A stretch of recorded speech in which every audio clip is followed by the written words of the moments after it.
नमस्कार, मैं अमर मोटिवेशनल आपके उत्तर प्रदेश से। मेरे दोस्तों, आज की कहानी बहुत इंटरेस्टिंग है। ध्यान से सुनिएगा, गौर सुनिएगा। मेरे दोस्तों, एक व्यक्ति था जिसका नाम दानचंद था। दानचंद नाम उसका गलती से रख दिया गया था। दानचंद जो था एक निपट कंजूस था, महाकंजूस था, बहुत कंजूस था। दानचंद की बीवी बोली कि अब तो जाने की बारी आई ऊपर, कुछ तो दान कर दो, कुछ तो दुआ कमा लो। दानचंद बोला, क्या करूं, मेरा स्वभाव नहीं है दान करने योग्य, अब मैं दान नहीं कर सकता। तो उसकी बीवी बोली, ठीक है, आप दान नहीं करोगे, लेकिन कम से कम जाओ गंगा तो नहा लो, कुछ तो लेके जाओ वहां पे। तो दानचंद बोले, ठीक है, जाते हैं गंगा नहाने। दानचंद सुबह उठा और उसके घर से ठीक 12 किलोमीटर पर गंगा बहती थी। 12 किलोमीटर गंगा बहती थी।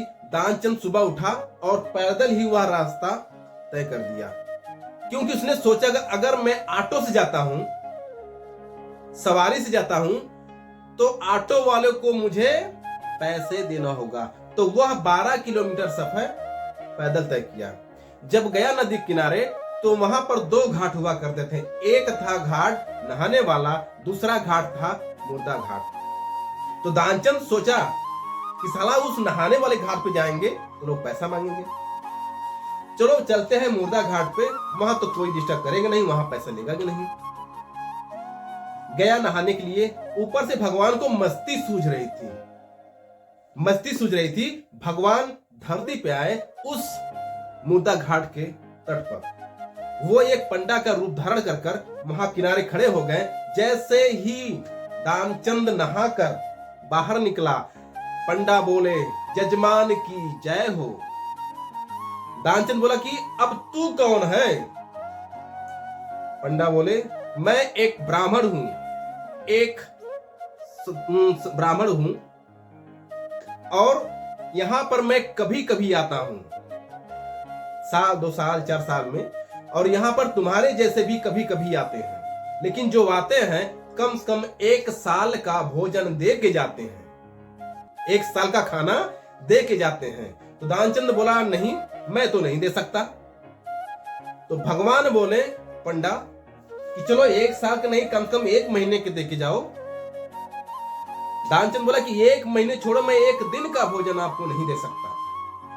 तो पंडा बोला, नहीं, कुछ तो दे के जाना पड़ेगा, क्योंकि मैं एक ब्राह्मण हूं, यहाँ का पंडा हूं, कुछ तो दे के जाना पड़ेगा। दानचंद बोला, ठीक है, मैं तुम्हें एक ढेला देता हूं। पूर्वज के जमाने में ढेला चलता था, मैं तुम्हें एक ढेला देता हूं, वो भी उधार, इस वक्त भी नहीं है, उधार देता हूं। समय होगा, हमारे पास हो जाएगा तो आके ले जाना। भगवान बोले, दे, कुछ तो दे, टेक, कुछ तो दे मुझे। ढेला उधार करके दानचंद फिर वही रूटीन, पैदल 12 किलोमीटर अपने घर गया। अब 12 किलोमीटर पैदल आया और 12 किलोमीटर घर गया, 24 हो गया। वह थक कर चूर हो गया था, जाकर घर में सो गया।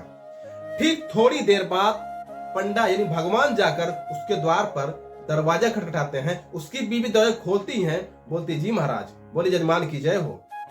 जजमान, दानचंद जी कहां पर है? बोली, सो रहे हैं। बोले, वहां पर जाओ। बोले, पंडित जी आए हैं, जो उधार करके आए हो वही लेने आए हैं। अब बीबी गई जगह, बोली, सुनो, कोई ब्राह्मण आए हैं, आपने कुछ उधार किए थे, वही लेने आए हैं। दानचंद बोले, जाओ कह दो दानचंद बीमार है।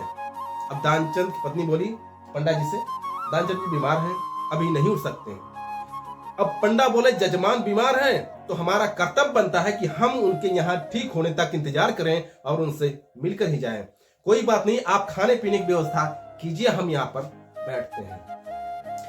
अब उनकी पत्नी फिर गई दानचंद के पास, बोली, वो तो बहुत हिट है, वो तो बैठ के चौकड़ी मार कर साला, अब वहां से जा ही नहीं रहा है। बोला कि खाने की व्यवस्था करो। अब दानचंद में जाओ, कह दो पंडा से कि जजमान मर गए, जजमान मर गए, उनका इंतकाल, उनका स्वर्गवास हो गया। अब दानचंद की बीबी रोते गई, पंडा, क्या हुआ? दानचंद जी मर गए, उनका इंतकाल हो गया, उनका स्वर्गवास हो गया। पंडा बोले, हैं, दानचंद जी मर गए? ठीक है, आप लाचार बेबस एक औरत हो, आप कहां जाओगे गांव में, कहने के लिए हम जा रहे हैं पूरे गांव को जना देंगे। और इतने में ही वो रोती रही, तुरंत जाकर पंडा पूरे गांव को इकट्ठा कर लाए। और सब इकट्ठा हो गए तो दानचंद इतना निष्ठर, इतना निपट कंजूस, इतना महाकंजूस की अपनी सांसें थम कर थोड़ा सा रोक लिया। अब देखो, उसको टिकठी पर भी बना लिए, टिकठी पर बैठा लिए, बांध भी दिए, ले जाने लगे, उसका राम नाम सत्य करने लगे।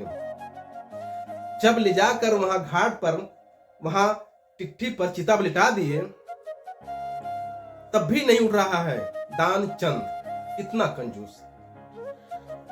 तो जब आग लगाने की बारी आई तो भगवान बोले, यानी पंडा बोले उन लोगों से जो चिता को आग लगाने वाले थे, बोले भगवान रुको, मुझे कुछ इनसे कहना है कान में। बोले ठीक महाराज कहिए, क्योंकि अंतिम संस्कार है, जो कहना हो कह दीजिए। अब पंडा जी दानचंद के कान में कहते हैं, मैं बैकुंठ से आया हूं तुझसे नाता जोड़, मैं बैकुंठ से आया हूं, भगवान हूं मैं, तुझसे नाता जोड़ने आया हूं, देख उठकर अपनी आंखें खोल। अब उसने बोला कि है मेरे सामने भगवान आ गए, दर्शन भगवान का। अब थोड़ा सा जब आंखें खोला, हल्का सा, तो सामने वही फिर पंडा, और फिर दानचंद अपनी आंखें मूंद लिए। अब भगवान ये पंडा कहते हैं कि साला इस धरती पर, इस दुनिया में सब मुझसे हारते हैं और मैं इस दानचंद से हार गया। तो पंडा बोलते हैं कि दानचंद मुझे तुझसे कुछ नहीं चाहिए, तू जो मांगना हो मांग, लेकिन आंखें खोल। दानचंद कहता है कि पंडा जी मुझे आपसे कुछ नहीं चाहिए, लेकिन जो धेला मैंने आपको देने के लिए वचनबद्ध था, वो धेला में बख्श दीजिए और आप यहां से चले जाइए। और पंडा वहां से चला जाता है, भगवान वहां से चले जाते हैं। तो उसका बेटा सोचता था कि पिताजी बचपन से आज तक बहुत गरीबी में काटे हैं, ना तो कपड़ा सही पहने हैं, ना तो खाना सही खाए हैं। अब उनकी अंतिम संस्कार में जाते अवस्था में कम से कम इतना अच्छा कफन सिला ले, उनका दुगना कफन सिला ले, ताकि उनको सुकून मिले। अब इतने में दानचंद सुन लेता है, बोलता बेटा सुन, इधर आ, इतना बेफजूल का खर्चा क्यों कर रहा है? क्यों इतना खर्चे पे तुला हुआ है तुम?